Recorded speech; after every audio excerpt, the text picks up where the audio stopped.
All of you listen.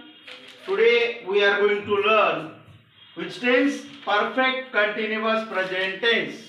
बोलो मेरे बात.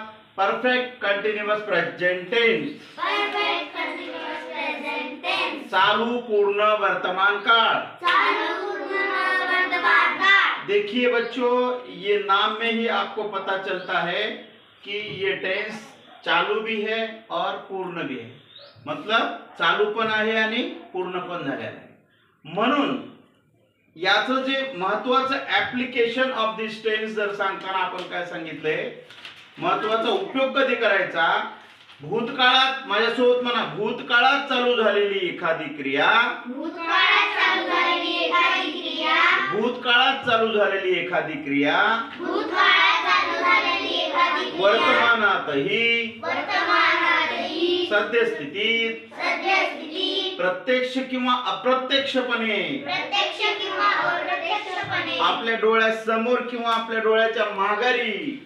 आपल्या डोळ्यासमोर किंवा आपल्या डोळ्याच्या माघारी. चालूच असेल तर. चालूच असेल तर. या काळाचा उपयोग करतात. या काळाचा उपयोग करतात. भूतकाळात चालू झालेली एखादी क्रिया.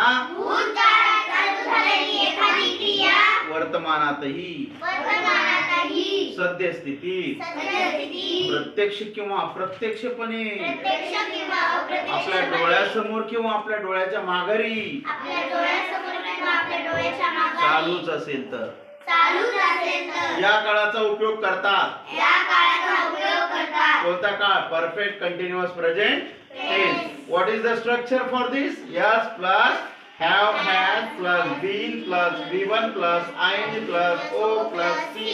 वाक्यातलं बीन दर्शवतं काळ पूर्ण आहे. बीचं तिसरं पास्ट पार्टिसिपल काय? बीन. आणि वाक्यामधलं ing दर्शवतं सूत्रामधलं की काळ चालू आहे. म्हणून भूतकाळात चालू झालेली क्रिया वर्तमानातही चालू असल्यास. ओके. आणि मग आपण फॉर एक्झाम्पल, आता मी तुम्हाला प्लुरल सब्जेक्ट आधीच लिहून दिले.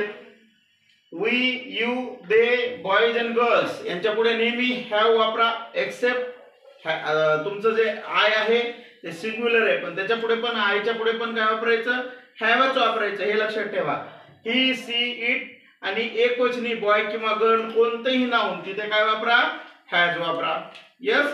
आता हे वाक्य, असं वाक्य सांगा ना मला की जे भूतकाळात चालू झालेली क्रिया आहे पण आजही तुमच्या समोर चालू आहे. माझ्या तुमच्या समोर मग मी सिंपल एक्झाम्पल घेतलं, तुम्हाला पटतं पण हे की मी 20 वर्षापासून इंग्रजी शिकवत आलेलो आहे. 20 वर्षापूर्वी शिकवली, तो झाला भूतकाळ. आताही तुमच्या समोर शिकवायलो, तो कोणता काळ आहे? चालू वर्तमान काळ. म्हणून पूर्ण पण आणि चालू पण. What is the sentence? I have been teaching English since 20 years.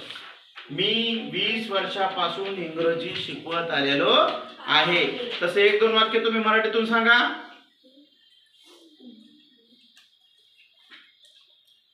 मी सकाळपासून पत्र लिहित आलेले आहे. I have been writing letter since morning.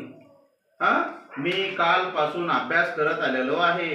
I have been studying since yesterday. कळलं? आता करता येतील तुम्हाला? ओके.